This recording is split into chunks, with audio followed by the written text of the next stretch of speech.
Welcome to another episode of Good Times, Bad Friends. Welcome back, everybody. We're your hosts, Justin, Colin, and Alex, maybe, if ever again. Welcome to another episode. We're here to keep you entertained, make you laugh, shine a spotlight on some awesome people, and make our lives better. Don't forget to like and subscribe. Spotify Wrap just dropped.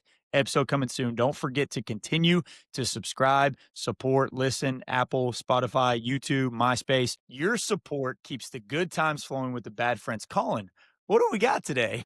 Today, we've got a guy who's lived about 4 different lives. He's a media guy, a golf guy, a wrestling guy, a mortgage guy, and somehow still the most normal dude in the room with us right now. He's from Georgetown, Texas, a man whose nickname is Crunch, not because he comes up with big moments in crunch time, but because an 8th grade kid connected Allman with almonds and never looked back.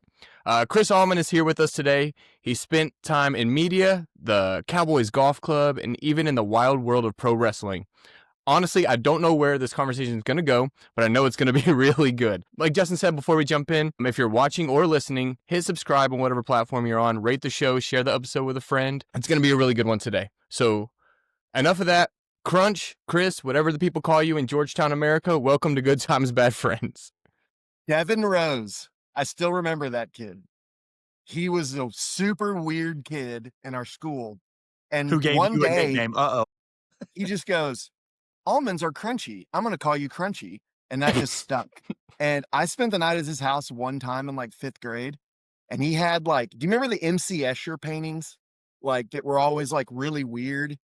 And he had all those in his room. And then he would tell me like, sometimes I wake up in the middle of the night and I say these things to get the spirits out of my room. What?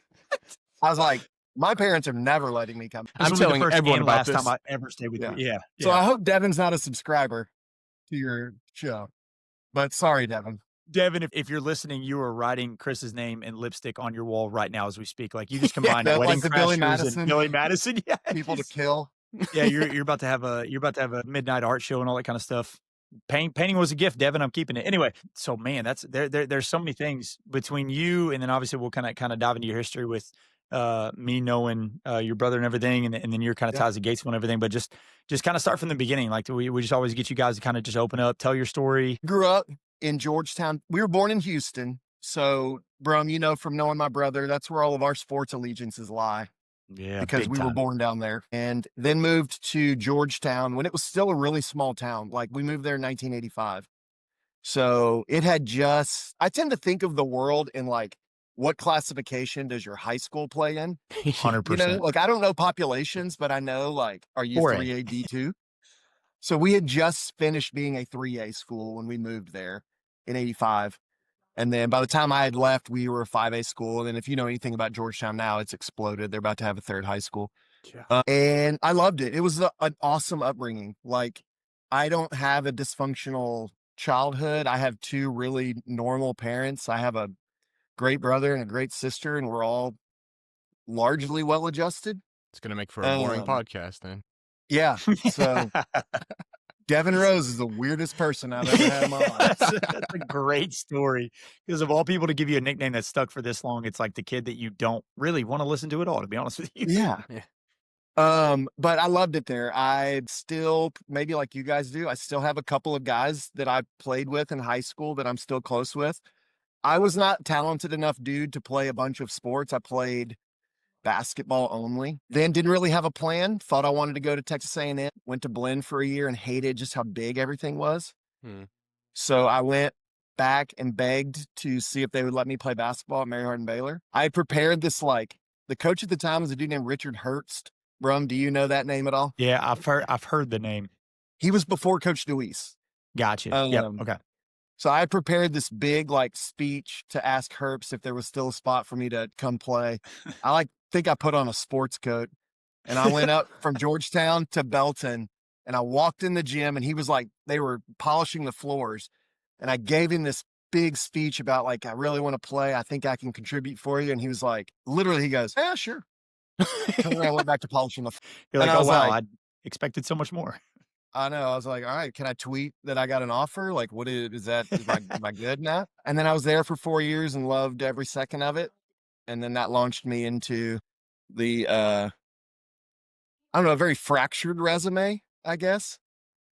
I don't know Yeah. how much background you want. Like, I mean, I could tell you Georgetown stories. I could tell you UMHB stories, but I had a very kind of the perfect small town upbringing. It was awesome.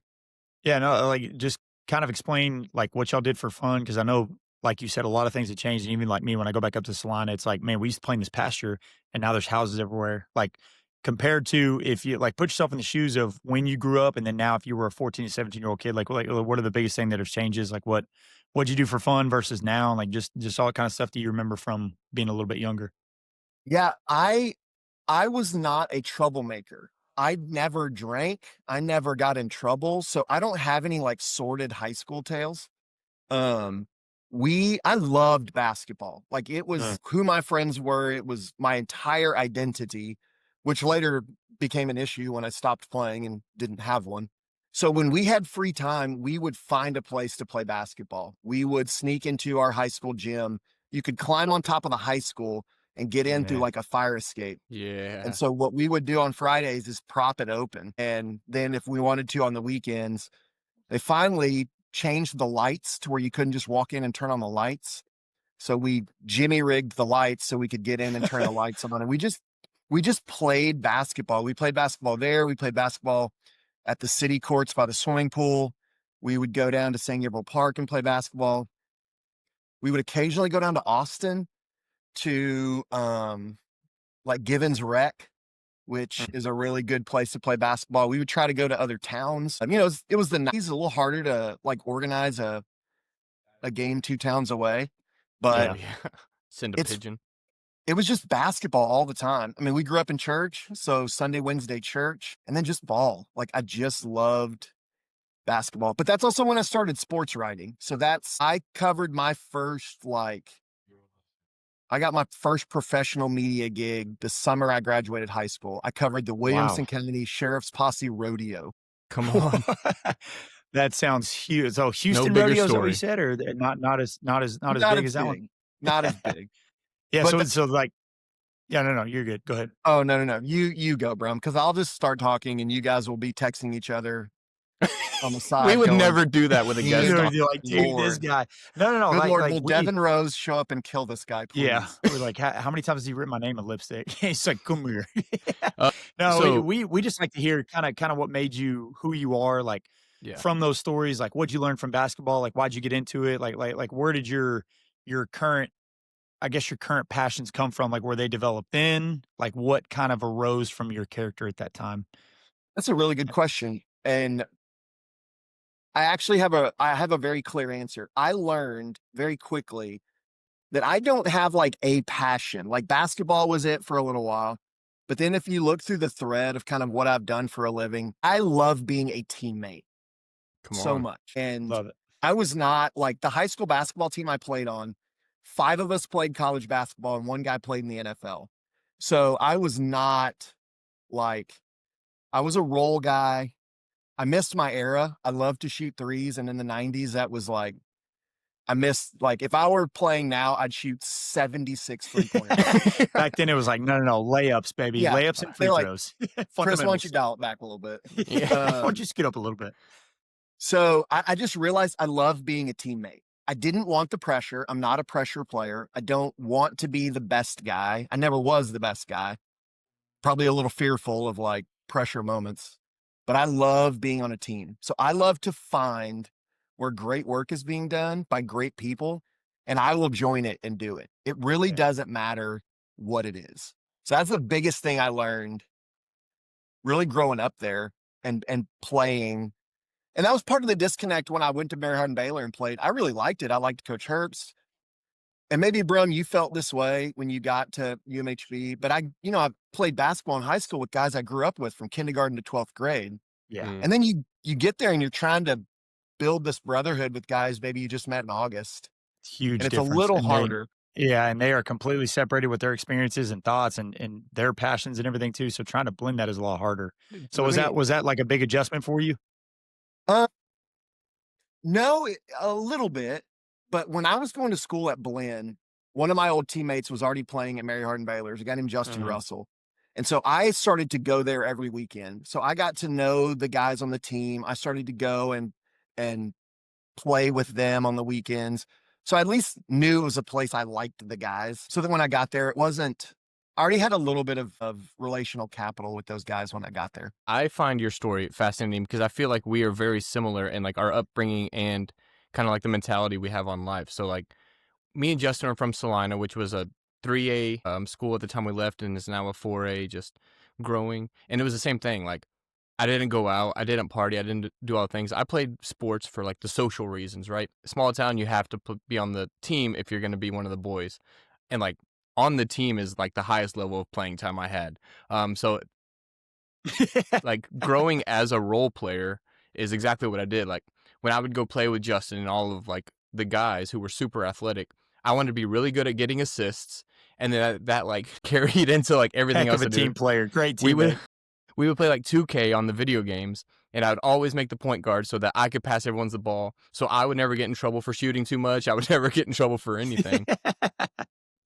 And that carried into like my career too, of like as a coach, I went to coach in East Texas and coach volleyball with like one of the best coaches that I've ever worked for, just to be a part of like the great stuff she was doing and learn from her. So like I think it's really cool to see kind of you be successful in that element while I'm still growing in my career, and to know that like the sky is the limit with all the careers that we're going to dive into for you. So as you were at UMHB and you got into sports writing, like was your major communication or kinesiology, or like did you go the athlete route? What did that look like?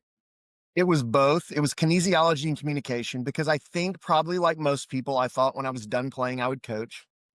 But then I realized, Colin, you're a coach right now, right? Yes, sir. So what I learned was I was not great with X's and O's. I was not, I would coach some summer basketball and Mm-hmm. I just couldn't see the game from the sidelines like really good coaches can. And so I kind of thought, well, that's going to be a hindrance to getting hired if I'm a bad coach. So, um, but I was fascinated, and I mean that in every sense of the word, by the newspaper. And I don't know, that makes me sound old. I mean, I'm 47. So I kind of caught the tail end of like pre-internet, pre, you know, streaming. I loved the newspaper so much. And I love Sports Illustrated. And if you guys ever used to read Sports Illustrated, on the very, very back page, every edition, Rick Riley wrote a column that was, it was the first thing. I mean, I turned the magazine over backwards, open it up and read that Yeah. first because I loved telling stories, and I loved being able to articulate what I had seen and telling other people about it. And I probably get that. My dad is a storyteller. Brum, I'm sure you've been cornered by my dad at some point and It's heard awesome, man. some story about Parker that's not true, but he's telling it to you. Hey, he tells it. He could tell you the biggest lie in the world, and you're like, man, that sounds very believable. He's like, yeah, I sold Yeah. milk to a pregnant cow. I'm like, heck yeah, you did, Mr. Allman. He's living his It's best life. awesome. He's in his 70s. The facts don't matter a lick to him. All that matters is A good story. Don't Good let that get in story. the way of a good story. Edge of my seat. so I just kind of fell in love with like the ability to tell a story. And then I very quickly realized that we can get more into my media, but I kind of quickly got into covering high school sports. And there was just such a joy in that, that it kind of became, even when I got out of it full time, it's what I liked to do, was really just build up kids. High school Yeah. sports is like the one, it's like the last area where kids are a little bit protected by the media. And I enjoyed that. Yeah. When you get that better sense of being able to feel like you have an impact on their life in a positive way, because now at the college level, the NFL level, they're just throwing money at them, and that's kind of what's overtaking the love of the game and the passion, or building relationships with those kids and anything too. Now it's I just kind of like knowing what directed you. So like seeing your dad and everything, and just hearing those stories, and obviously kind of expanding on, like, on your siblings. Like, were y'all all kind of in that same line of, did Coach Allman, did he like to do the same kind of things, or was that something that you just like what made you go down that certain path to where, man, I want to stay involved in the newspaper and write stories? Like, it almost feels like you wanted to be a part of it without being a coach. So that was kind of your vessel.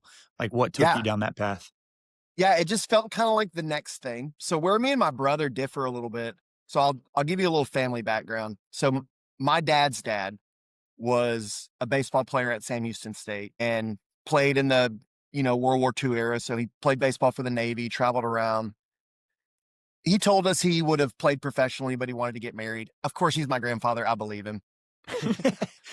And then on my mom's side, so my grandfather was in the Corps at Texas A&M, and he was an athlete. He was a football player. Then he became a football coach, became a principal. He had daughters that were athletic. He had a son who was incredibly athletic. So on that side, I have 4 aunts and an uncle. And then I have 15 cousins. Now, I played Oh, college wow. basketball. I am probably the 13th most accomplished of all my cousins. Like, my uncle Don pitched for Texas in 75 when they won a national Whoa. championship and had a cup of coffee with the Rangers in 1980. His son, Andrew, my cousin, holds the Southland Conference hitting streak record and played in the Whoa. Marlins minor league system. My cousin Bethany played 4 years of volleyball at Iowa. She's the second best female athlete to ever play a sport at Iowa. I think First- she's my cousin. Caitlin But Clark then she holding it down? married an Iowa football player. So sports are just like they were passed down all the way. So where we differed was my brother was the freaky athlete.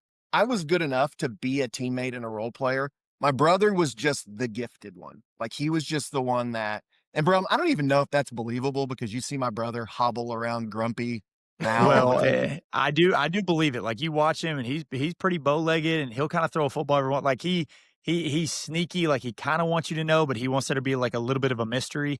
Like he'll Yeah. kind of sit there and be like, "Yeah, that's pretty good," and then he'll get a football and just like casually throw it like 45 yards, tight spiral in the air, and I'm like, Yeah. you're pretty good." Or he'd grab a basketball and just like casually dribble through his legs, and I'm like, you know what you're doing, don't you? Yeah. So Yeah. I think it is pretty believable for him, and then we get him pretty hyped up in the coach's office about what he used to do. But then, like you said, that's where the ball humbug comes in. He's like, meh. But he was also a helicopter pilot in the middle of a war too. So he's also got some stories to kind of default to.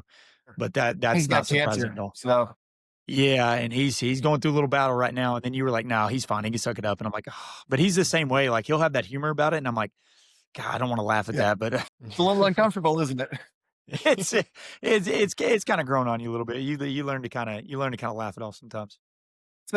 So my brother probably would have been the one that kept playing, but I just kind of fell in love with the ability to be around it, be around athletes, be around coaches, but not have to live the schedule that you guys live, especially football, even volleyball. You know, you guys having 2-a-days beginning feels like July 4th. You know, it's how early it seems like y'all start. I start so early. But then that was it. That was kind of my path. Like I just kept on writing, and I would coach like TABC summer camps. Like I worked at TABC summer basketball camps for 4 or 5 years. I would travel and do basketball camps other places until I really decided like, okay, coaching is not the thing. Writing is the thing. So Gotcha. Yeah. and I wrote at Mary Harlan Baylor and then stayed there for a little while writing for the Belton paper.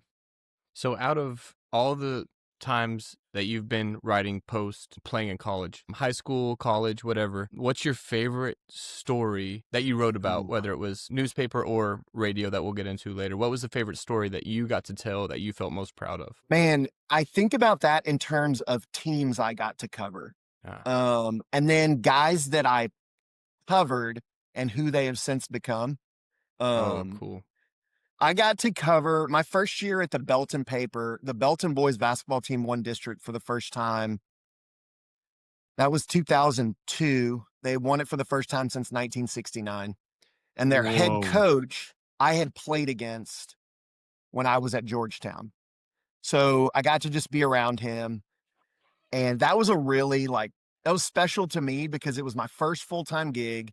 They went like 33-4. They had a guy named Matt Breyer, who's now the head basketball coach at Stephen F. Austin. He's been on Grant McCaslin's staff at Tech for a while. So Matt, it was just really fun to cover Matt. They also had a guy named Ramon Taylor. Yeah, he was not bad at sports. He was not bad at sports. He went to Texas and got a ring. And in his off time, I saw him score 44 points against Amarillo High one time. Oh, that's so crazy. So that stuff, I mean, I got to cover, like, when my brother was a junior in high school, I got to cover his baseball team's playoff run. That was really neat. I learned a lot because I wrote about that very romantically, like not in a newspaper way, in like a Big Brother way. Yeah. and I learned a lot because they edited a ton out, and I got super pissed. Like, if there's one thing you got to know about me is that I don't like I don't need feedback. I don't like feedback. It's Like, perfect. take what I give you and Yeah. do Don't touch and it, please. run it. It needs no edits. So those those Belton teams I covered were really, really fun. And then got to cover quite a bit. I wrote for the Dallas Morning News and strung for them. Stringing is like freelancing, they pay you $75 to go cover a game. And I covered some really good games in the mid like to early 2000s up there that I don't even remember. I do remember one guy that ended up playing for the Cowboys. It was a running back named Lance Dunbar. Does that name ring a bell to any of you Yeah. He guys? went to UNT, didn't he? Yeah, he's like from Yeah. Springtown or Azle or something. Yeah, he Yep, was really yep. good. So that's kind of like I'm getting to the age where now I kind of reminisce about like, oh man, I saw that kid play, 20 years ago. So Yeah. covering those teams and then being able to document for all time what they did are things that they mean a lot to me, to be able to do that. I still have relationships with some of those people I covered Well, yeah.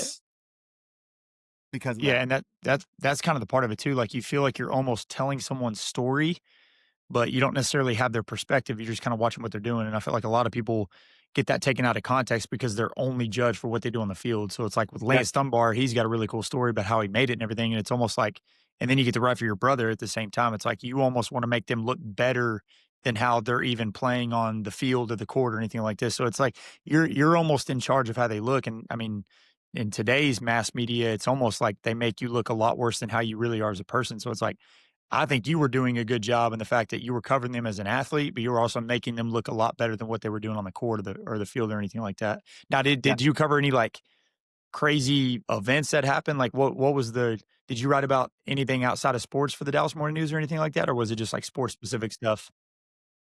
No, I usually stayed in my lane. Now, when I wrote for the Belton Journal, I cover like city council meetings, and Oh man, how was that? How was covering those meetings right there? Somebody yelled I about a thought about book and quitting every single yeah. time. That was You're like, pre-chat can I GPT. get back to sports? Like, please? Yeah. I was like, what are they talking about? I literally was like, what's special election? What's a bond? I don't know what is going on. You're like, you guys need more Um, money? Like, what's this That freaking stupid wimpy football team deer. doing? I'll tell you what, Brum, one time I wrote when I was at UMHB, I think I wrote something for the Baptist Standard, which I don't even know if they still print that anymore, I've never but heard about that in my entire life, I'll be honest it with was you. it I was an don't think they do. old Baptist newsletter, and I wrote something for it. I can't even remember what it was, but I just loved it. Was probably a little bit ego. I just love seeing my name in the paper. Like the first time I saw my name in the Dallas Morning News, like Yeah, I bet that was cool. it was unbelievable, man. Well, especially on that because there's so many people that read that are so far away, but they're gonna see exactly what you wrote in there, and they're gonna Yeah, feel like your emotion towards writing the story. But anyway, sticking on the UMHB thing, because I saw this one thing on the question. So you get to UMHB, you're figuring everything out, and Colin had on here about the glorious JV season at UMHB. Like, I want to hear about that. So like kind of go back to how you got on the team, like how that. So just talk about like because you led in with that story about how you asked the coach to get on there, and then from there, how did it develop up to that season, and then kind of throughout your career on that part. yeah. I'll give you the story of my career because it's brief. The career was Six- brief. I could make the story long, but the career was brief. So we didn't really redshirt guys then. It was a weird time when we were transitioning from NAIA to Division III. So my first year there, we were NAIA Division II, which didn't even know that existed, may not still exist. But there was like 38 teams in the entire division, and they took 32 teams to the national tournament. So we get to hung a banner. But we didn't redshirt, but I needed to mature physically. Like I was really, really skinny, and I needed to mature like attitude wise. So they were like, all right, we're gonna have you play JV. And I was like, fine, I just want to play. So we played 12 games. And it was the weirdest collection of misfits because it was like half of us really wanted to play college basketball. And the other half were like, hey, we need some guys so we can have a practice. So Yeah. our coach was this guy named David Norris, who I think is at San Marcos High School now. And it was the most stress-free, weirdest year. Broma's gone. It was just a really, really wild year. Like our very first game, we had a teammate on our team named Raheem who did not know the name of the university. Like we were driving to the game and we were like, Raheem, like, do you even know what the name of our school is? Like, and he was like, he got out and had to look on the side of the van Oh, so he man. could know what team we were playing for. But we would play, like Hardin Simmons had a JV, Howard Payne had a JV, but then we would play exhibition games. And okay, here's my wildest story. This is the one we always tell. We would play like Kelly Air Force Base. So these like soldiers had a team that traveled and played exhibitions. And dude, you talk about getting beat up. Like I'll just bet those dudes were rough. Like they there foul on the was first quarter. nothing about me that made them think, well, this is going to be a rough night. They just bullied me. Picking But you up. the biggest shocker was we've got Parker College on the schedule. And if you know anything about Parker College, it's a chiropractic school. So we were like, okay, nerds, we're going to win this one by 60. So we get there. And what I don't realize is that this is a bunch of D1 athletes getting their doctorates in chiropractic. Oh, dang. And dude, they beat us so bad. And we had this guy on our team named Eddie Van Hughes, who I think his son might play baseball at UMHB right now. Eddie was wheels off. He was from Southeast Texas. He like had stories of like going gatoring or whatever it is they do down there. And we were just getting routed in this game. So Eddie is playing mop-up minutes and he's getting beat up and he's getting frustrated. Well, a guy like blocks him out. So Eddie just reaches down and grabs this dude's junk and just squeezes as hard as he can. And I thought we were going to have a full-out brawl with the chiropractic team. The chiropractic school. That'd be a heck of a story right there. You would have had to written a story about it. I would have had to written the story about how Eddie Van Hughes got ejected for grabbing someone's junk. So after the game, Coach Norris is just wearing us out about how you don't grab people's junk in a game. And we're like, yeah, we know. Like there was only no one told me. Yeah. That's been like, what? He's probably like, nobody briefed me on that during practice. Yeah. We did not practice that. That's a deal breaker. So Norris was hilarious, beating Howard Payne by like 10 points at Howard Payne. And he gave us a tongue lashing that included more curse words used in the wrong context than I could possibly explain. Like he got his analogies confused. Like he told us, he was like, you ever heard the phrase, you guys look like a dog and pony show, right? Yeah, yeah. And then have you ever heard the old one where they say, you look like Ned in the First Reader? That's an old man statement. Okay, well, he got those. I've heard some good ones, but I haven't heard that one. He got confused.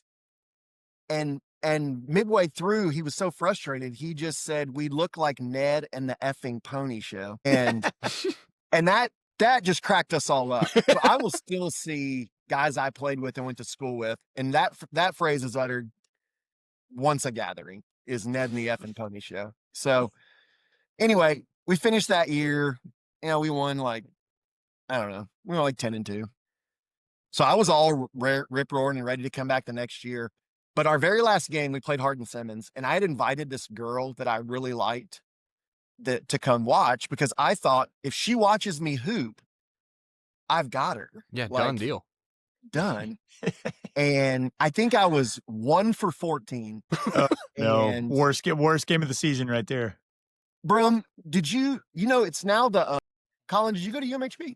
I did not. Okay. It's now the like intramural gym at UMHB. Yeah, yeah. Well, that's where we played. That was the gym. Yeah, so it was loud, but then it could get real quiet. So I missed my last shot, clanged it off the rim, bounces out of bounds. Place goes silent. This girl had come. Her mom was there. My parents were there. Gym goes dead silent. And I let out the biggest MF that has ever been yelled at a UMHB basketball game where everybody's like, Yes. And I could feel how mortified everyone in my family was. So that kind of made me realize like, okay, maybe I need to get some things in order. By the time we came back for that next year, we had a coaching change. Coach DeWeese had taken over.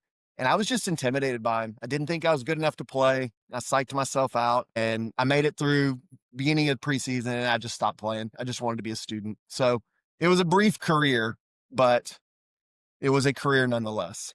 Yeah, but that's where you get the best stories. Cause like when I first got to UMHB, I was, We had went to Salina, and so, like, we thought that nothing existed outside of the Salina football bubble, and we had the best football players ever. Like, Deion Sanders came from Salina, basically. And so when I got to UMHB, first of all, you realize that, oh, there's some freaking dudes out there. And then you realize, like, oh, well, at least they have a JV. So, like, Monday night JV football games at, like, Hardin Simmons or Howard Payne, or you play the team from Mexico that has, like, Yeah. 35-year-old grown men, and they're, like, threatening to kill you on the field, and you're like, oh, this is cool. Like, this is the experience that I definitely signed up for to go in debt for. But, like, the relationships you got from that were it made you feel like you were just back in high school because, like, you had a coach that didn't know a good analogy from a good quote, from a good well-timed cuss word or anything like that. So you're kinda just, like, stuck with your own guys. But, like, even at that level, like, did you form some good friendships like that? And, like, what are some of the things that you did take away from that? Because, like, obviously, high school sports and college sports are much different, but,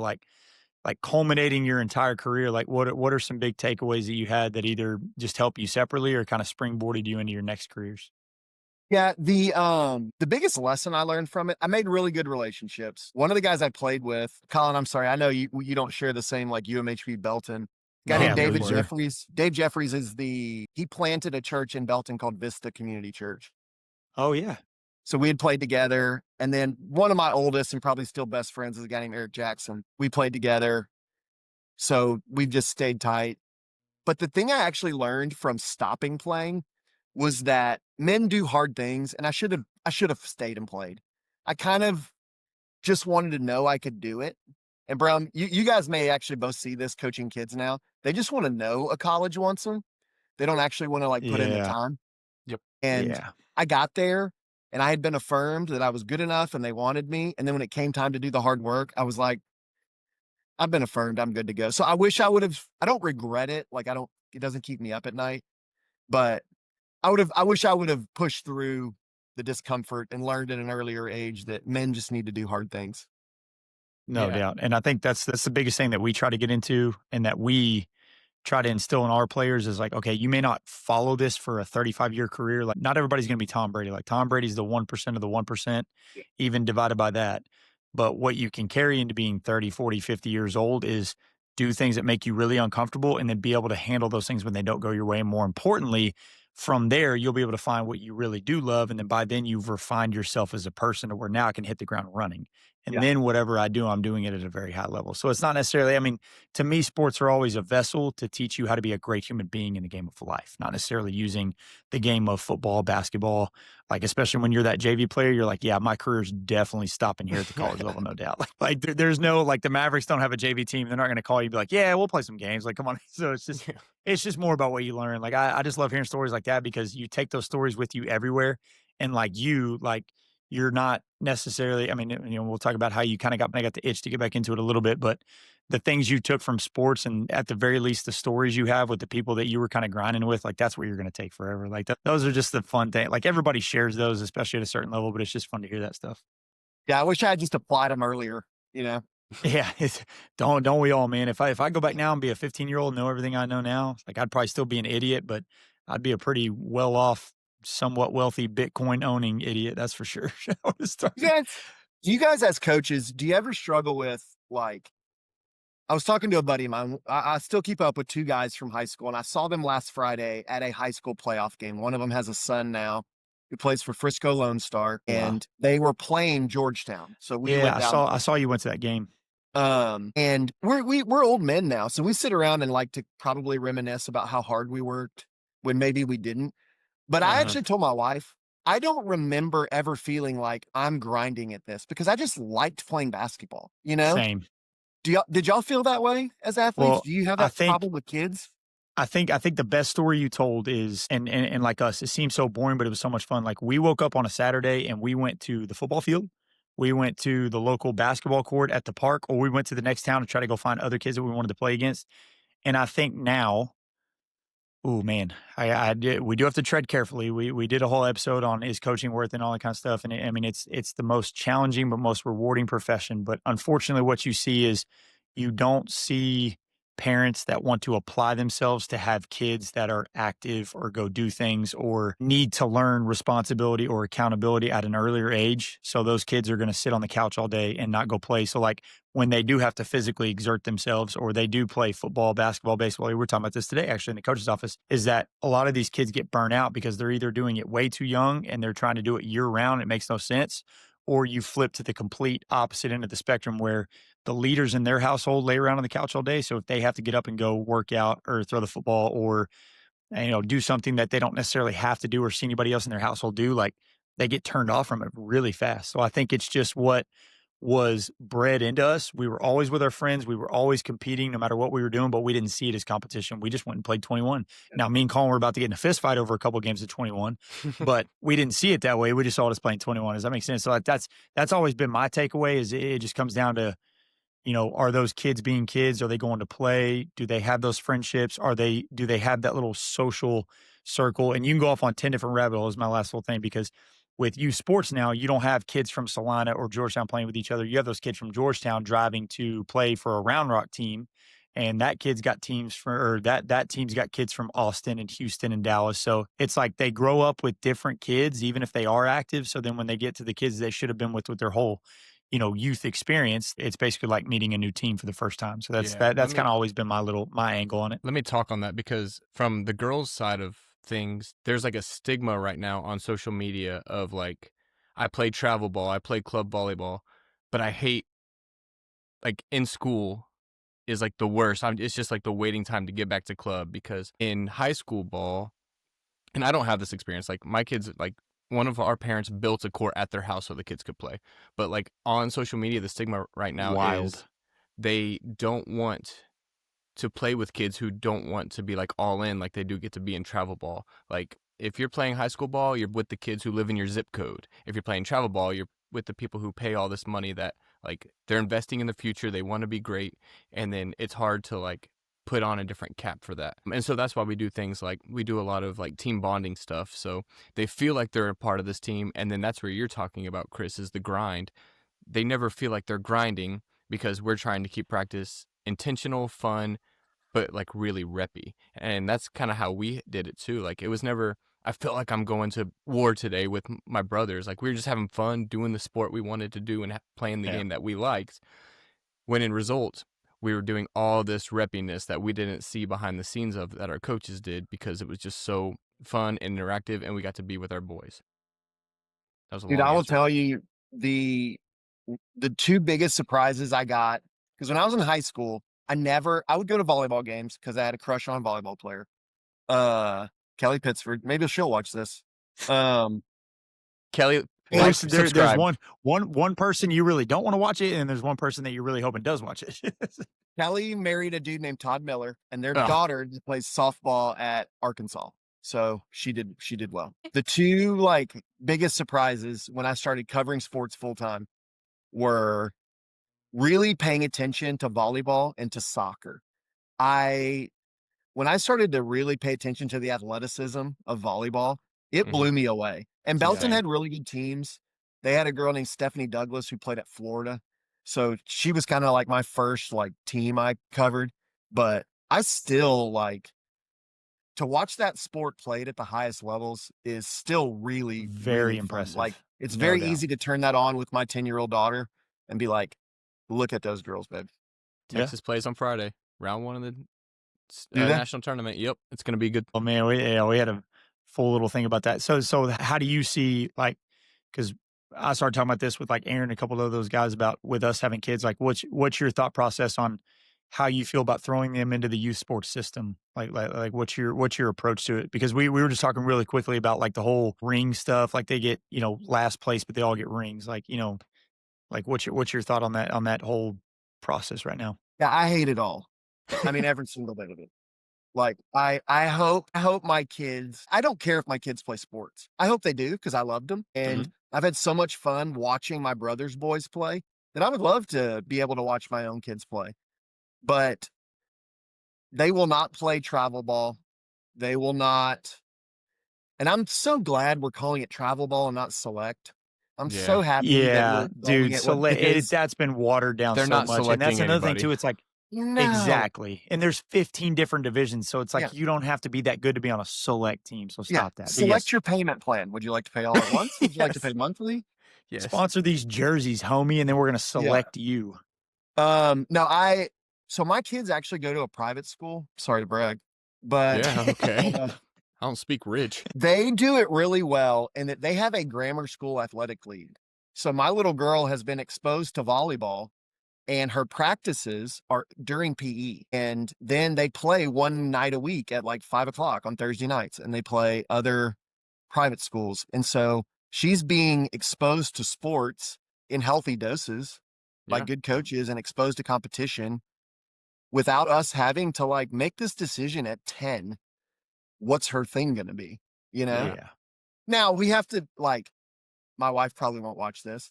I have to kind of encourage Carrie, like, hey, we can't be those people in dance either. We can't be those people in theater. Like, we're not going to travel for these things and make it our whole life. Like, Yeah. it's so I hate it all. I look down on people that tell me. So here's one. I'll let you decide whether this is positive or negative of my life in athletics as a media person and being around coaches. When people tell me that they've got a kid who's special or a class of kids who are special, I'll never believe them. Like, Yeah. I don't believe if someone tells me their kid is special, I immediately write them off. Yes. But on the flip side of that, I have been able to see like, okay, I actually think that kid is special. Like, Mhm. you take an Amos, Brum, like Yep. that dude is special, Mhm. right? That's not just like his dad thinking, oh, he's special. Like he's legit Yeah. special. So I'm a little cynical about people who I want to be the guy that's like, yeah, man, tell me about your kid. I want to hear you be a proud dad. But Mhm. when you start to tell me like, oh, well, he had 14 hits. Yeah. And When then it the leads into Broncos. stats, you're like, no, that's not what I Yeah. mean. Yeah. Yeah, Yeah. usually you don't need to tell So someone that they're special. You guys, especially as a sports writer, you can see it pretty well. You don't need to be sold. Yeah. yeah. And like I've also been around, my brother played in middle school on an all-star baseball team that almost made it to the Bronco World Series. They lost in Florida. And I remember thinking like, holy crap, they're going to win state. You know, they went to Florida as eighth graders. And I remember my dad telling me like, nah, man, kids are going to quit. Kids will mature. Kids will not mature. Yeah. Like, and he was right. Like two of those kids still played baseball later. So I have that perspective. There's probably a healthy cynicism. But to answer your question, no, I hate all travel sports. Yeah. That's Well, I think I'm they're glad. stupid. I'm glad we could agree on that. let's move on to kind of who you are, Crunch, as a person.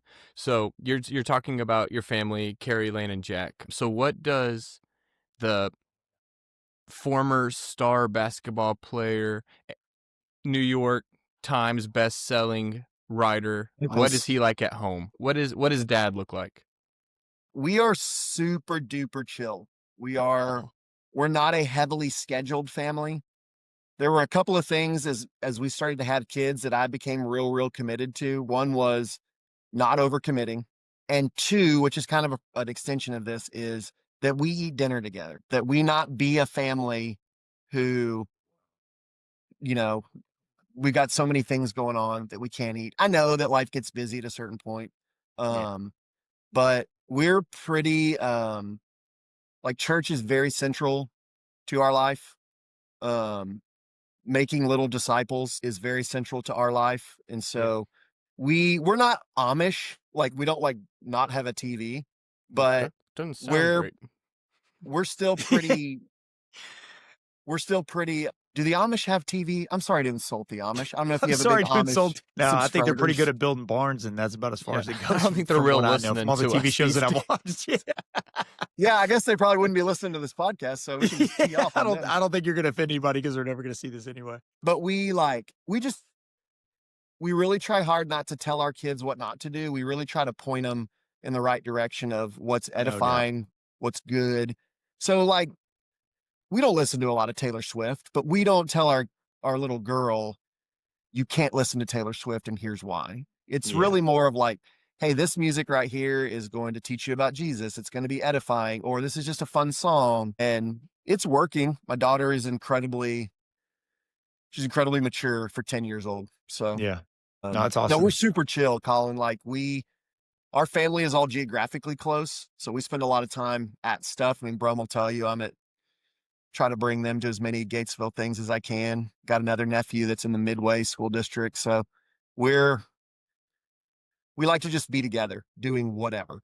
That's awesome. Yeah, that's because I mean, even with you, I know you like to make a priority to be with your family, but like the first time we met, you're working our media day, and that's not even what you do. And I thought that's what you did the whole time. Like, there's 3 things I saw you do that were just your side job. So for you to make that a priority is like it's really good. And that's another thing I want to expand on is like I think we're in an age where, especially people that are a little bit more conservative, and I would even say like Christian, everything like me, wanting to do that for my sons and just create little disciples, like you said, like we tend to kind of fear monger. So you Yeah. don't necessarily teach them how to resist certain things or kind of be as strong as they could possibly be. You almost want to be like, no, watch out for that. That's why that's bad. That's why you want to avoid this. Like you automatically want to tell them like what's so bad about the world. So like where did that come from as far as why you wanted to teach them just the qualities to be able to overcome that type of stuff instead of just being scared of said stuff? Does that make sense? Yeah. Because I think the world is pretty awesome. Like, I think life is pretty fun, you Yeah. know? And I read a thing maybe a decade ago about how we need to stop telling our kids to be careful. And Yes. like most articles, you glean certain things from it. I didn't agree wholeheartedly. Like, it said, don't tell your kids to be careful, tell them to be courageous. I Yeah. agree with that sentiment. I want my child to be courageous. I also want to be the kind of parent who's willing to let go of my kid and let them go be courageous. But what we try to do is, with my son especially, like, take some calculated risks, bro. Like, No doubt. get out there and live a little bit. But what we tell them is don't be careless. Mm. Yeah. So we don't tell them be careful. We don't tell them, hey, go do whatever you want. The consequences be danged, you know? But we do tell them, Yeah. just don't be careless, you know? Yeah. Like, Yeah. my wife is still a little bit, and my wife is amazing. I don't mean to pick on her, but we have a pool and sorry to brag, but our kids Oh, run, dang. yeah. So I need to be a basketball playing, sports writing, golfing, wrestling, mortgage I need broker. to Yeah. I need to get And I I'm need to do married more to an things. artist, so it's not like I married a sugar mama. But, you know, even my wife will kinda be like, when the kids are playing around the pool, "Hey, you guys be careful." And, you know, Yeah. they You can said both swim. stop. If they fall in the pool, they can I'm swim right out. there. Like, I can get in there fairly yeah, quickly, you know? Yes. it's okay. Bro, get my brother to tell you the story of the time that West fell in the pool Uh, and when he was I will little, ask him. and my brother said he just looked down and he could just see West, like, just Just that red sinking. hair just sinking to the bottom of the pool. I can't wait. I want you to tell him that. But, So you what? yeah, we really try to point our kids to what's true. And that's one thing they teach the kids at school is good, true, and beautiful. Simple. We let them know, like, because we don't want them to be so detached from the world that they can't have any type of relationship with people No to doubt. share the gospel or demonstrate the gospel. Like, if you're so weird, Mm-hmm. you're gonna have no relationships, Homeschool kid. which is how the gospel spreads, you know? So, but I'll tell you, I married a winner. Like, my wife is the most unbelievable parent. And Brum, I don't know McKenna that well, but you did too. Uh, So, Man, I'm married so far up, and what she did is actually, funny story.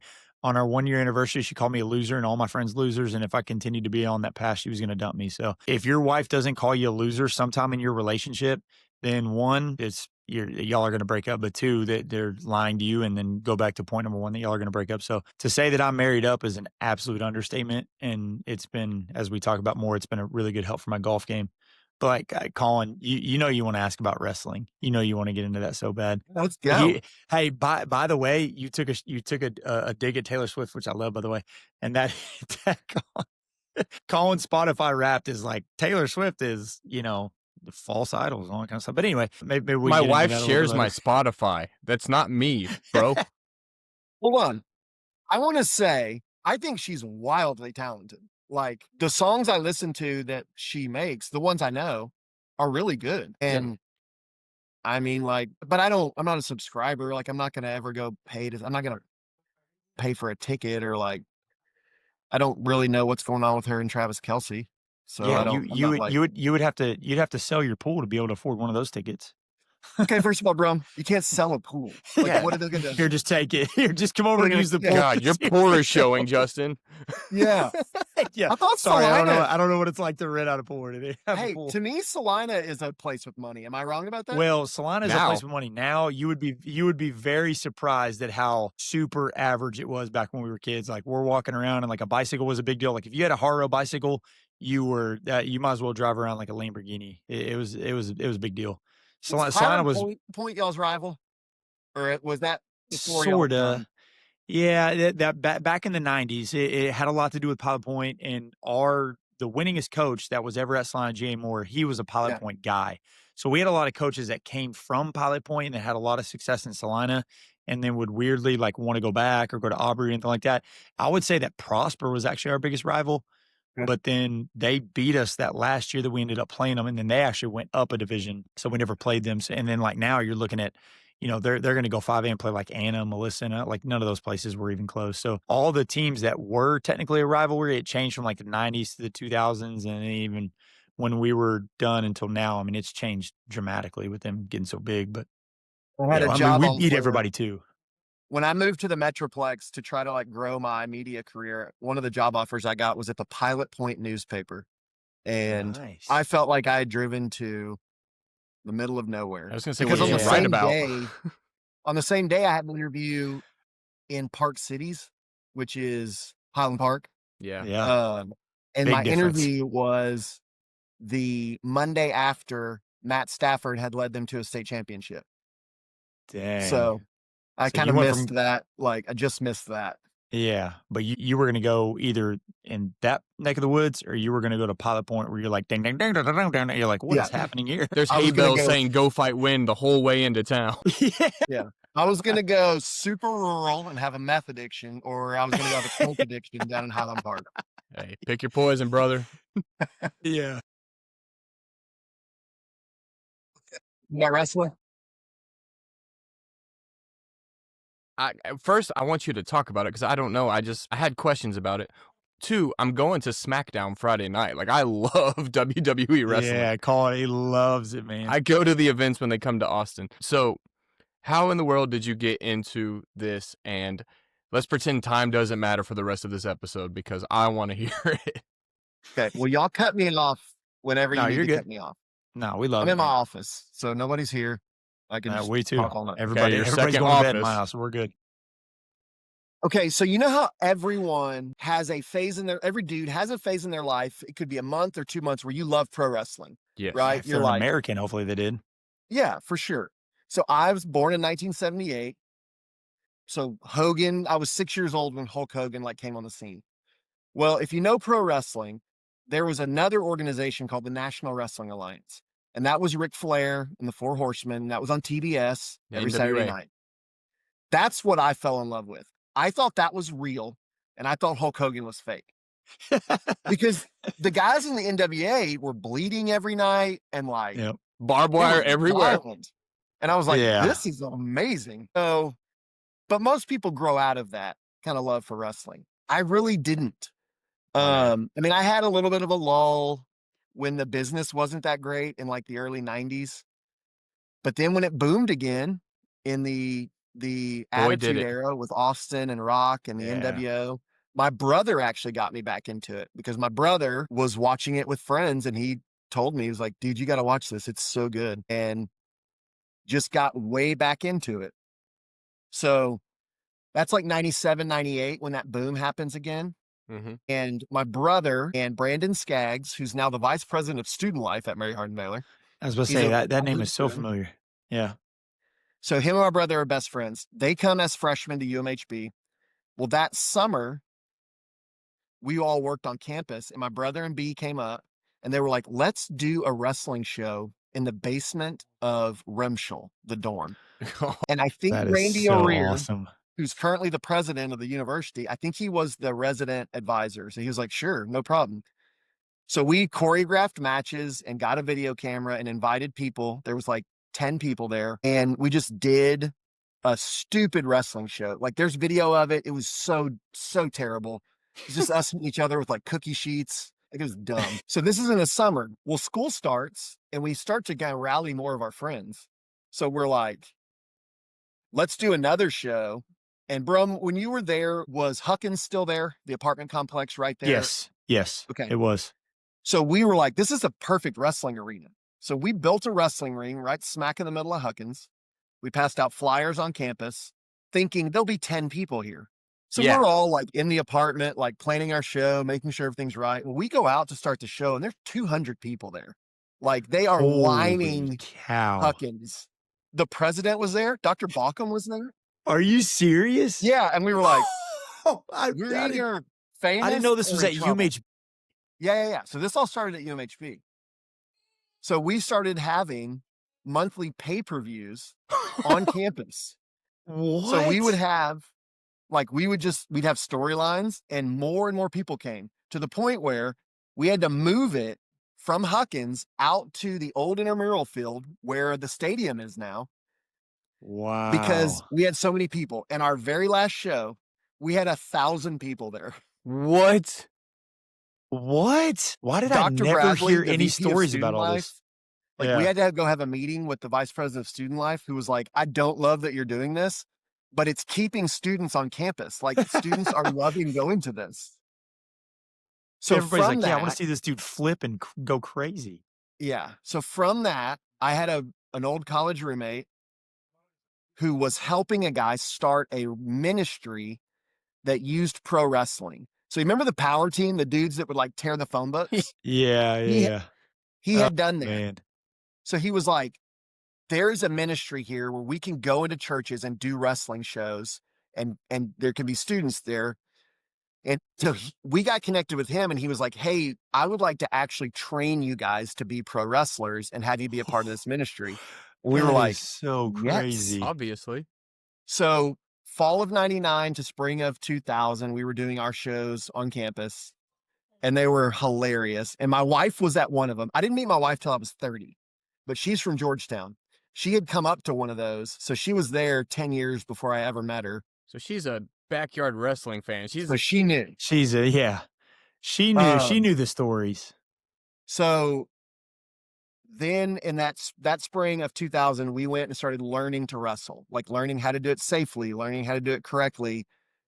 And then from the spring of 2000, I wrestled a lot until 2021 is when I had my last match. What? So 21 years of doing it. Sometimes really heavy schedule, sometimes very sporadically. But yes, that's not a topic I bring up with people. I'm not ashamed of all of it. I love everything about it, You shouldn't be. but it just elicits so many questions. Yeah. Well, as soon as Coach Allman told me about that, I was like, wait. You talking about the guy that does like our media day stuff? Because at that point, that was like my first or second year there, and I was Sure. already learning so much about you. And I was like, what does he do? Like, I thought you were like an FBI agent because I was like, wait, he doesn't do anything like officially with the media or anything. But like, how does that? So did you travel with the guy that you were working with? Like, how did it take off after the UMHB thing? Yeah. So that was still kind of in the middle of the wrestling boom. Like it was insanely popular. So all Yeah. these youth pastors were like, man, I could do an evangelistic event by having a wrestling show at my church. And That's people from such a my town crazy will come. connection. And so May of 2000, May 25th, 2000 was my very first match. It was at the Family Cathedral of Praise in Garland, I think. Come on. And from there, yeah, I mean, from 2000 to 2013, I wrestled a lot. I mean, like, because I didn't get married till 2010. So I had a decade to where I could just do whatever I wanted. Just live free and go choke slam people in the name of So, yeah, Jesus. we would travel. I mean, I've wrestled everywhere from Northern California to Buffalo, New York, to Shut Baltimore, and the way I would describe wrestling, and then I would do like non-ministry shows.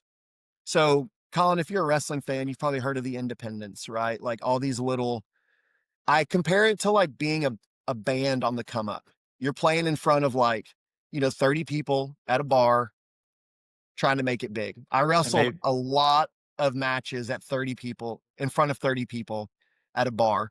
There used to be some like random bar on the back way from Belton to Temple.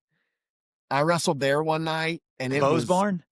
Yeah. Yeah. Are you serious? You wrestled at Bo's Barn? Man, I bet that was completely different than like First Baptist Belton. Those dudes probably wanted y'all to kill each other. Much But different crowd.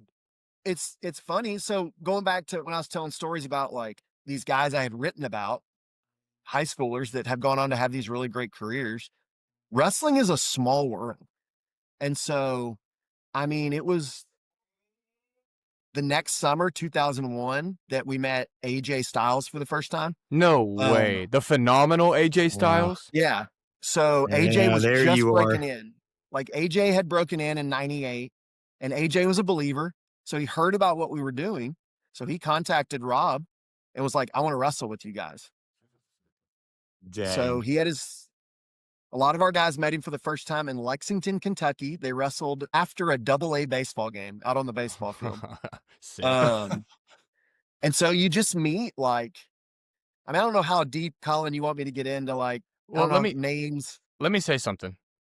I've been to one of those ministry wrestling matches before. I've Where at? seen. I need to get with the youth pastor or whoever we went with at the time, but we got a whole church van and went, and it was like crazy wrestling. You were up there next to the ring, like there wasn't seating, like the fold out chairs were right next to the ring, and it was crazy good. And then at the end, like the main guy walked out and just started preaching to like wrap everything up at the end. It was insane.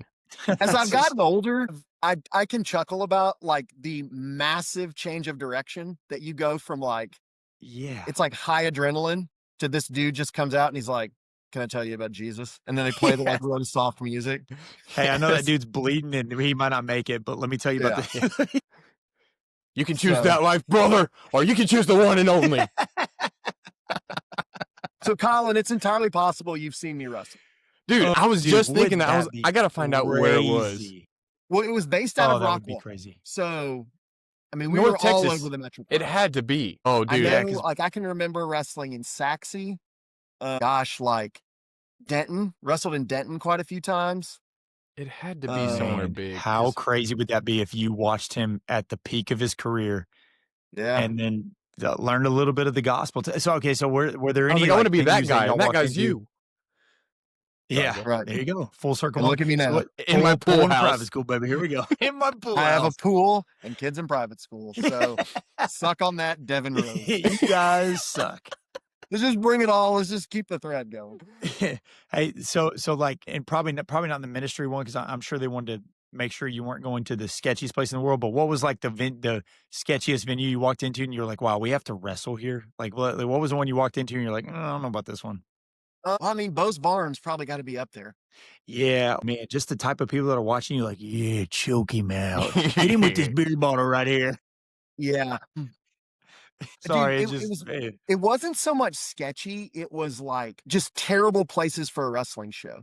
Like Yeah. one time we had a tour planned to North Carolina and a hurricane hit. And so they had no power at any of the buildings, but we still went and did the tour. We were like, hey, we can go, like, give them some fun, help them clean up. Well, they set the ring up in the middle of the town square, like just downtown in Cherry Hill, North Carolina. Yeah. So we just wrestle. Like there's no real dressing room. There's no real environment. You're just a dude walking out there in the middle of downtown Cherry Hill, North Carolina in your trunks. And you're like, all right, well, it's time to wrestle. Guess So we're touching. just weird places, man. Like weird gyms, weird churches, just weird environments. Yeah, But then like you also walk some in- cool ones too. Like Yeah. the last group I worked for was a group called TCW, and it was out of like Oklahoma and Arkansas. And they would sell out like the convention center in, I can't remember the name of the town, some town in Northwest Arkansas. So there'd be 2,000-3,000 people there.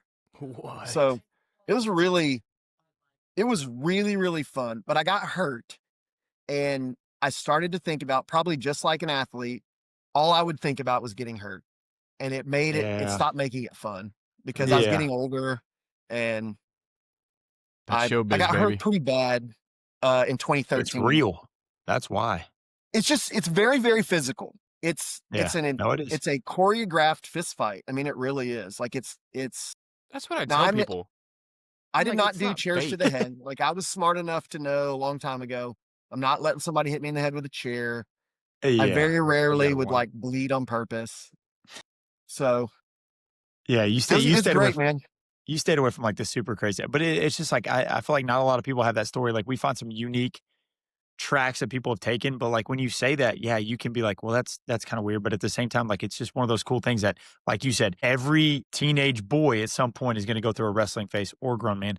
But, like, it's just a sport you watch where everybody thought at any point in time, like, it's something you've never really done. Everybody's wrestled on the couch, stuff like that, but it's something that you had no idea that you would be any good at, but you definitely wanted to do it. Like, you watch WrestleMania and be like, I don't know what kinda skill level I'd possess at all, and I can't even mimic this at all, but I wanna be at WrestleMania. Like, I wanna be The Undertaker so bad. Like, it was one of those things, like, you didn't even think twice. Like, World Series, you're like, "Man, I'd probably strike out."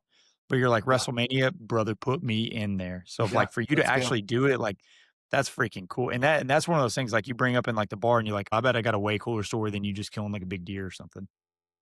You do realize probably like, I don't know if you guys ever played like high school sports against somebody who went on to be a pro, but wrestling's the same way. You get in the ring with the last time I wrestled with AJ was 2011. So it's been about 14 years, but he was already working for Impact Wrestling at the time, which, Mhm.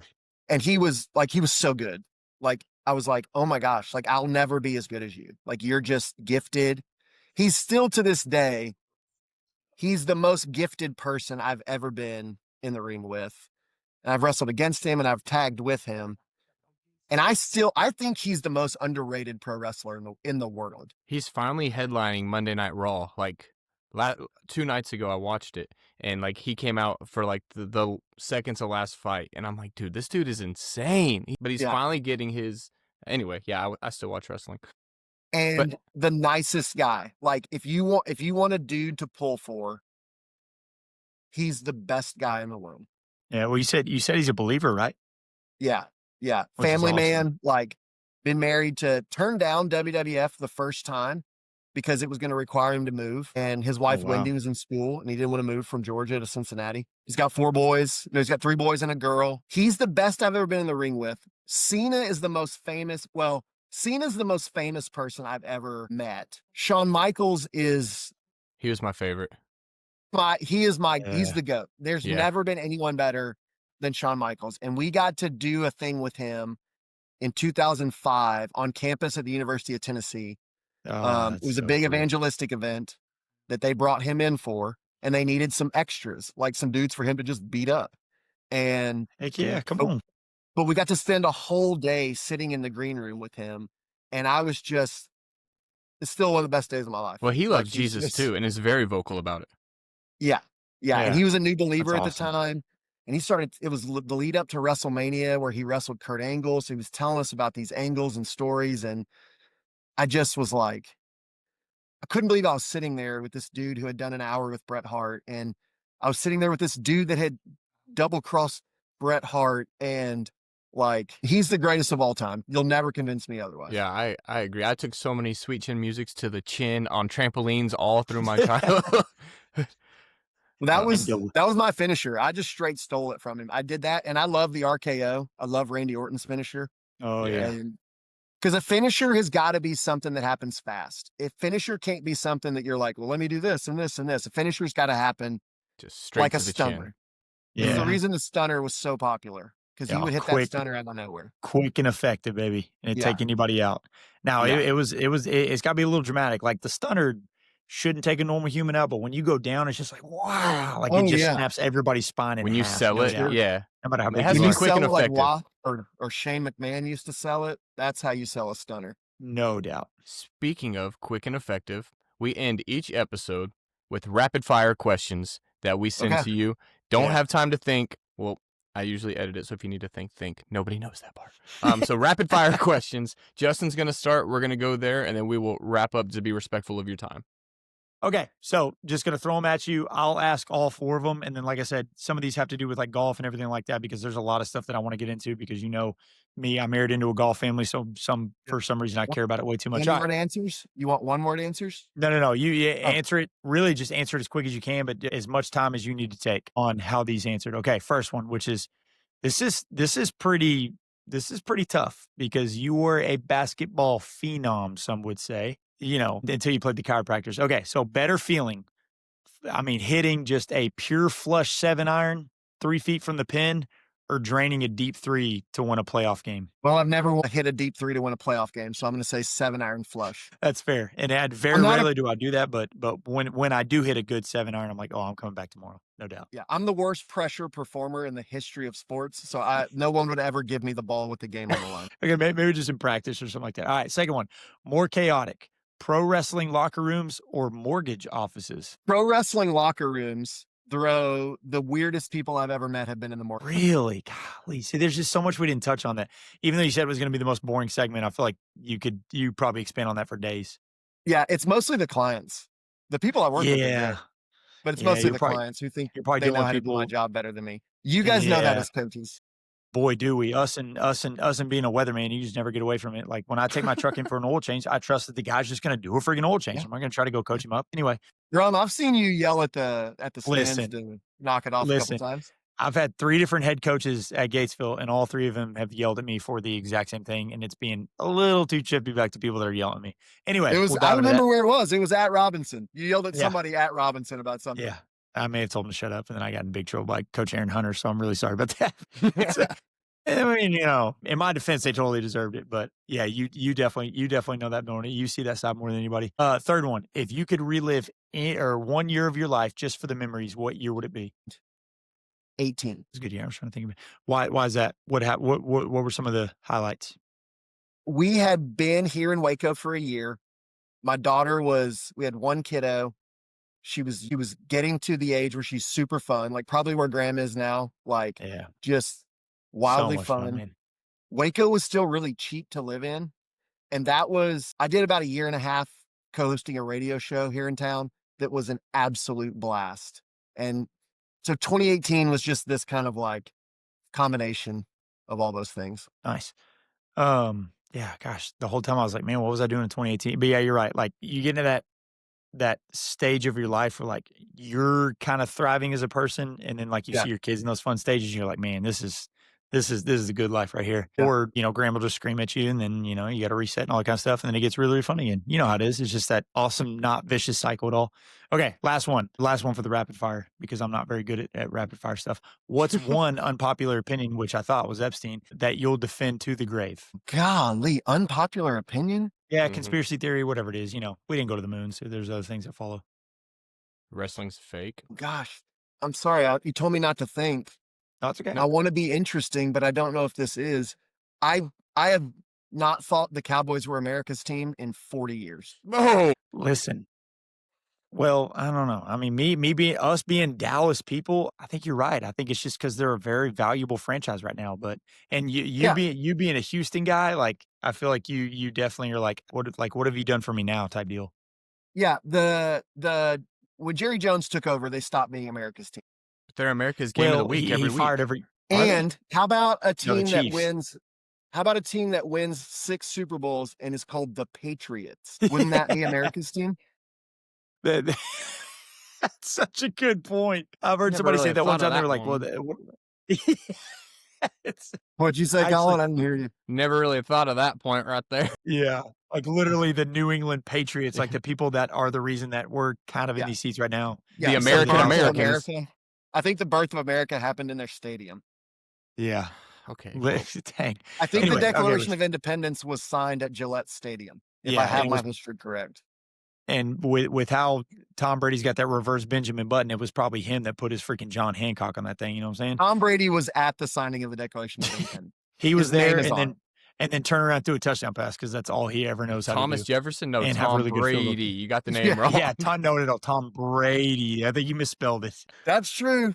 I have one final question and then we'll wrap it up. So I've Okay. started asking this at the end of every one of our episodes, and just for me to grow spiritually and the people that we're listening to. So right now, who are you following, reading, or listening to that's encouraging your walk with God lately? Okay, well, I just came from a parenting seminar at church before we recorded this. And there's a woman named Trisha Patterson who is a Bible teacher. Her husband, Sam, is now the head basketball coach at UMHB. She, in the most immediate term, has been the most formative person.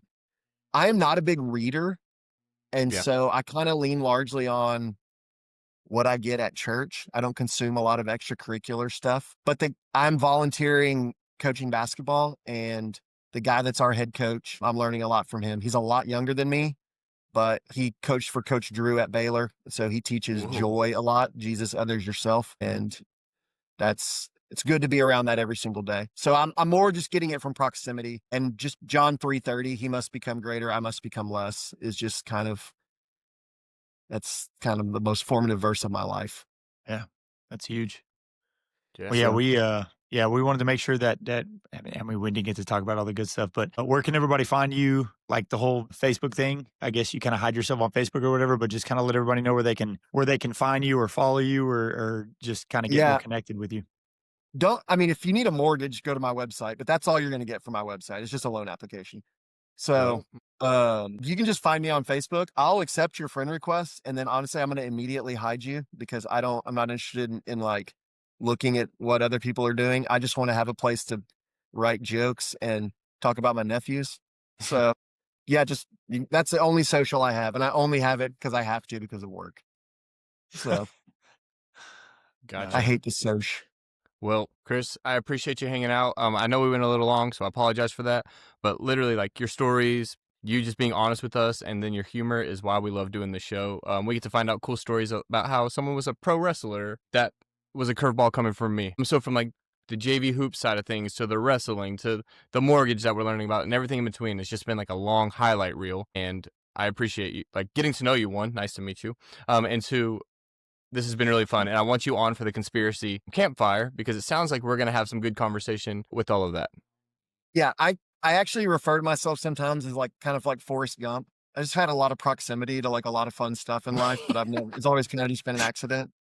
But No, also, he went out there in one of those ping pong tournaments on his own. I'm not a big conspiracy guy. Like, I don't understand the Epstein thing. I just don't understand why I'm supposed to care about this guy.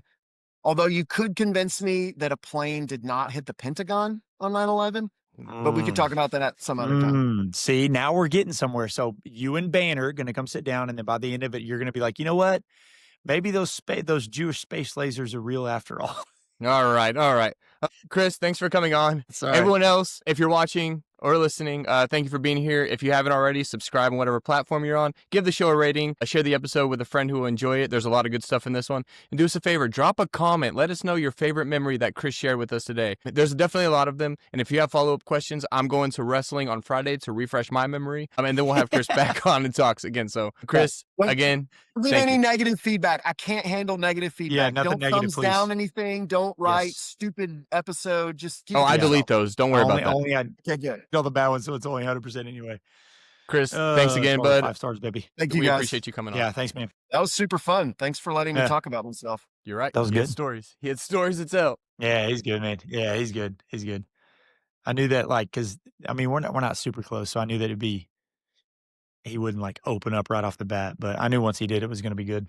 Well, it's funny that I think every time we start one of these, they're like, it's going to be lame. Like, I don't have a lot to talk about. And I think everybody says that. And then we get going. And then they're always like, that was a blast. Everybody has really cool stories. And I'm like, what? You were a professional wrestler? I was like reading this. I knew he was going to put something in there. Like, he's very clever. Like, with like writing stories, you just get very clever with like your word choice and everything. So like when he posts on Facebook, it's always these like joke undertones that like nobody understands. You have to read it a couple of times. You're like, oh, he meant that very sarcastically. So when he put all that thing about his website and the Epstein files and everything, I'm like, no way. Is he really doing that now? And he was like, yeah, it was just a big joke. I think it's really stupid. I'm like, dang it. He just like, he's good, man. Like all those writers, they can set you up and make you believe anything. So it's kind of scary too, but I can't wait to see how this mic sounds. I believe in a lot of things. I believe in Jesus. I believe in wrestling is real. And I believe that we were number one for 83 different people for their yearly podcast listening, dude. That's huge, dude. 999% on like traffic or people listen to. And then we'll get into it next episode. Follows. Good times, bad friends.